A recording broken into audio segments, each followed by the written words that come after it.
Hi, everybody. How are you today? I am Marianne from Brock University. I am an ESL instructor. I teach English as a second language. And for those of you who don't know me, I have been teaching for probably, 25 years. Long time. Welcome to Drop In with Marianne. This week, we talked about articles, a, and the. We talked about count and non-count nouns. And we talked about some grammar points that people emailed to me because they just weren't sure about how to use certain things in sentences. And yesterday, we went over count and non-count nouns. We talked a little bit about how some nouns you can count, like 1, 2, 3 candies, and some nouns you can't count, like sugar or wind or sunshine.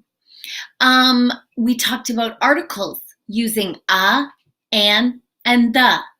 Remember, when you use the before a noun, it has to be a specific noun that both the speaker and the listener know about. When you use a and an, you use that with a singular count noun. A comes before a consonant sound, and comes before a vowel sound. So that's what we talked about this week, and I hope you guys remember, and I hope more importantly than anything that you go and practice what you learn. Remember, the key to remembering grammar is practicing. You can study all you want, and that's great, but if you're not producing and you're not practicing, it will not stay in your head enough for you to use. Using the English that you learn is the best way to remember and learn. So take my advice, because students who talk usually do much better in class. Now, today I want to change things up a little bit, and I want to talk about modals. Now, I'm not going to go through all the modals because that's a pretty big topic. So we'll maybe continue that next week. But I don't know if you guys know modals. Modals. Modals are verbs. They are auxiliary verbs, which is a fancy way of saying it's a helper verb. And what do you mean by helper? Well, it makes what you're saying much more clear. It helps people understand you more, and it helps you express what you're thinking or feeling more clearly. Now, I want to start with the word could. Could. I know you have used this modal probably hundreds of times, and we use the word could for certain things. We use it for possibility.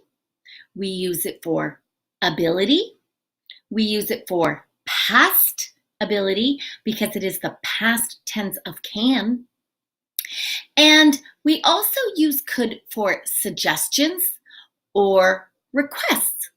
So I would like to go over some examples with you so that we can practice a little bit. Now, when we say could, you have to be careful when you're using this, because if you use it in a sentence, you could change the meaning of your sentence. So for example, if I say, you could drink that water. You could drink that water. I'm in effect, in a sense, giving you permission to drink that water. I'm telling you that it is possible for you to drink that water, that you are able to drink that water. So when you say you could drink that water, what you're saying to somebody is, you could if you want to. But if it's something that they shouldn't do, you have to be careful to express that clearly. You shouldn't drink that water. Now, of course, should is another modal, and it is a modal of suggestion. So you shouldn't drink the water means it's probably dangerous. You could drink the water means it's possible, but you're not giving the person enough information about the bad water. Example, for the modal could with possibility or ability could be, you could go to class at 10 o'clock and study for a little while before the test. You could go to class early. That's something that you are able to do. The doors are open, it's not locked. You could go early. Another way we could use that is, he could lift that if you asked him to. He could lift that. It's very heavy. I can't lift it, but he could lift it if I asked him to. That is the ability. He has the ability to lift this because it's heavy and I can't do it, but he can. He could lift it if he wanted to.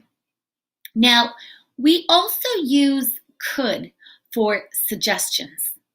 That would fall under the category of, you could drink that water. I'm suggesting you could. Now, maybe it's not the smartest thing to do, but I'm suggesting that I guess you could drink the water. What about a request? Could you please walk the dog? Could you please walk the dog? That is a request that I'm asking you to walk the dog. I'm asking you to do something for me. Could you make those cookies I love? That is a request. And we use could for requests a lot. Now, there are other modals that we use when we are making requests, such as can and would. But with could, it is really, really common. And because we're talking about could right now and using those examples, that's what I want to focus on for now. So let's look at the modal verb could. Could you lift that for me? It's too heavy. Could you go to the movie tomorrow night? Could you drive me to the store? Could you clean up the dog poop? If you have a dog, you know you have to do that, right? You can't just leave it on somebody's lawn. You'll get in trouble. Could you drive me to the cottage? Now, you can use could for possibility, ability, suggestions, requests, and I mentioned earlier, you can use could for past ability. My grandmother could speak Spanish. That happened in the past. It is an ability my grandmother had in the past. My grandmother could speak Spanish. You could also say, my uncle could lift a car. What? My uncle could lift a car. Now, I'm talking about in the past. I'm not talking about now. We can use could as the past tense of can. Now that takes us to can. Can is another modal. It's an auxiliary modal that we use for, again, possibility, ability, making requests. We use can for so many sentences. And I know you know this because you have probably used can a lot. It's a very common modal and we use it for everything. Now, when we are talking about possibility or ability, can is usually the go-to modal. For example, go ahead, you can smoke here. You can smoke here. Well, I'm giving you permission to smoke in this place. Not only do we use can for possibility, ability, making requests. We also can use it to give permission or ask permission. Can I smoke here? Yes, you can smoke here. Can I open my book during the test? Yes, you can open your book. Can I use my dictionary in class? Sure, you can use your dictionary in class.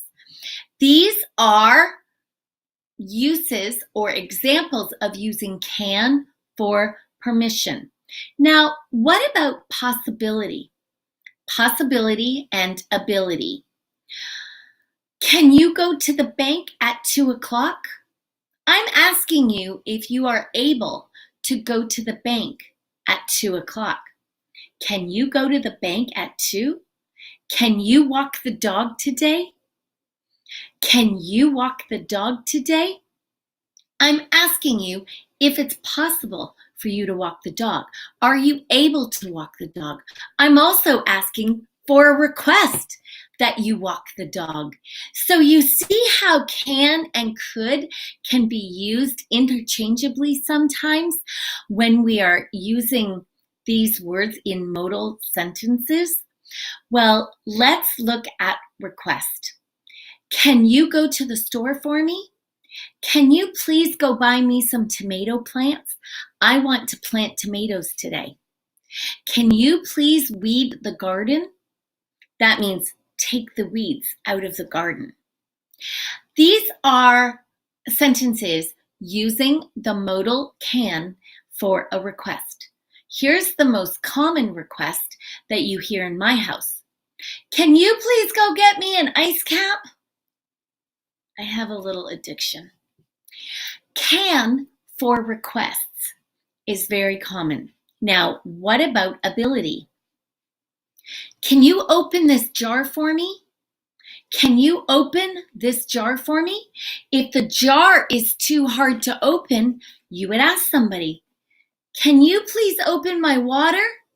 Sometimes the water bottles are really hard to open and maybe you can't do it. I know I can't do it sometimes.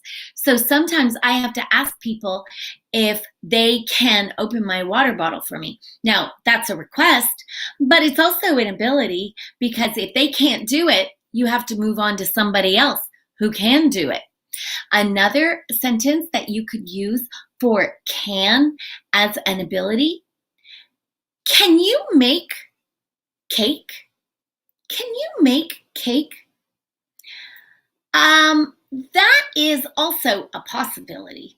Are you able to do something? Now, we use them interchangeably sometimes.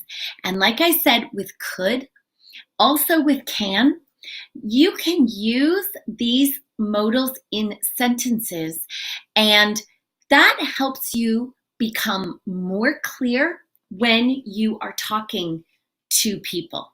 Now, the structure of a sentence using could or can would start with a subject, then your modal, then your main verb.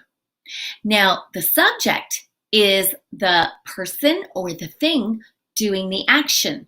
So let's say you're using the modal could in a sentence. You would start with your subject, then your modal could, then your main verb. So you might say, I could go to the store for you. I could go to the store for you. I could open this pop for you. I could open this jar for you. Subject, modal, main verb. Now the same structure applies to can. Subject, can, main verb. I can open the bottle for you. I can go to the store for you. I can smoke here.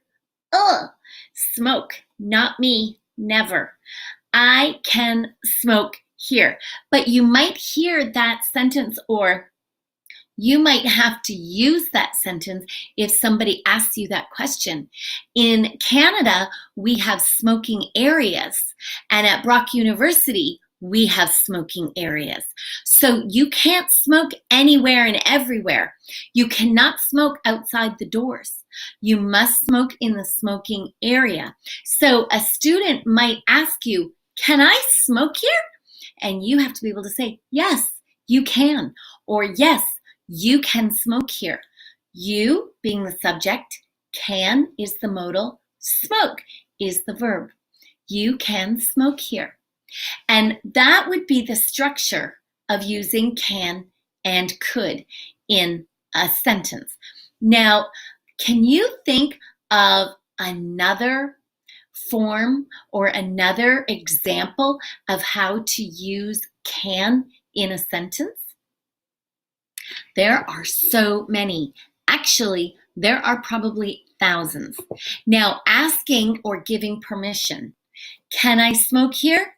Yes, you can smoke here. That's permission. Can I use my phone in class? No, you cannot use your phone in class. Cannot is the negative, or can't is the negative form of can. Couldn't is the negative form of could. But that's a different example. For example, I couldn't open the garage door with my key. I couldn't open the garage door with my key. Could you open the garage door for me? Request. Ability. Could you open the garage door? I couldn't open the garage door. Could you open the garage door when you went there? Yes or no. These are examples of how we use could and can. Now, when we are giving permission, we can use can, but we don't use could. You could do that. I'm telling you that you are able to. I'm telling you it's possible, but it's not how we give permission to do something. Can, might, and may are the common modals for giving or asking permission. You may go to the washroom. You may leave the house. You may smoke in this area. You may take a break at 10:30. These are examples of permission. Now, permission comes with asking. So if you want to ask for permission, you would say, can I leave at 10:30? Can I go at 10:30? May I leave at 10:30? May I go at 10:30? But what about might I go at 10:30? That is extremely formal, and you will not hear that sentence or that question very much in North America. Might I go to the loo? Now, in Britain, they would use that kind of English. But in North America, it is awkward because it is so formal. We would not use it. We would say can or may. And may in North American English is formal. May I go to the store? May I help you with your coat? May I give you my chair? This is a formal way of asking someone if you can do something for them. Now, if you are asking for permission, you could say, may I leave class early? May I use my dictionary in class? May I, can you think of one?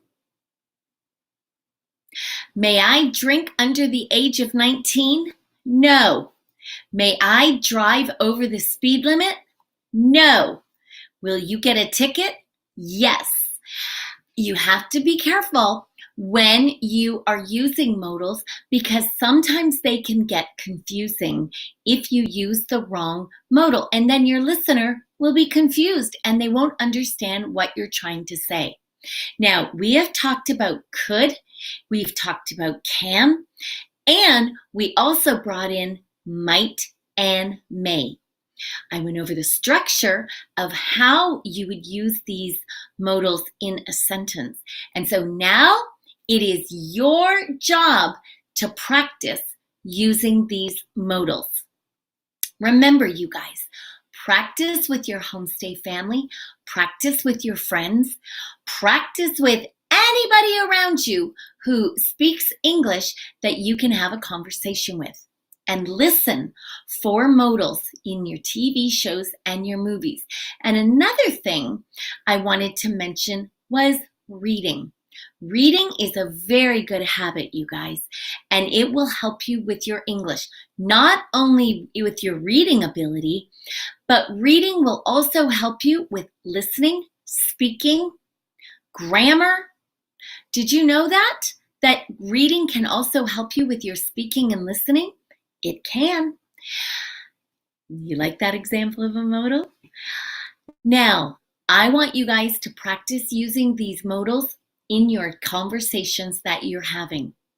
I hope you enjoyed today. I hope you had a good time in Drop In with Marianne. And remember, practice, practice. If you have any questions pertaining to grammar that you would like me to go over, please send me an email at the address below, and I will answer your grammar questions, and I will talk about the topic that you want to talk about on Drop In with Marianne. Have a great day. And yes, you can go get an ice cap. Bye.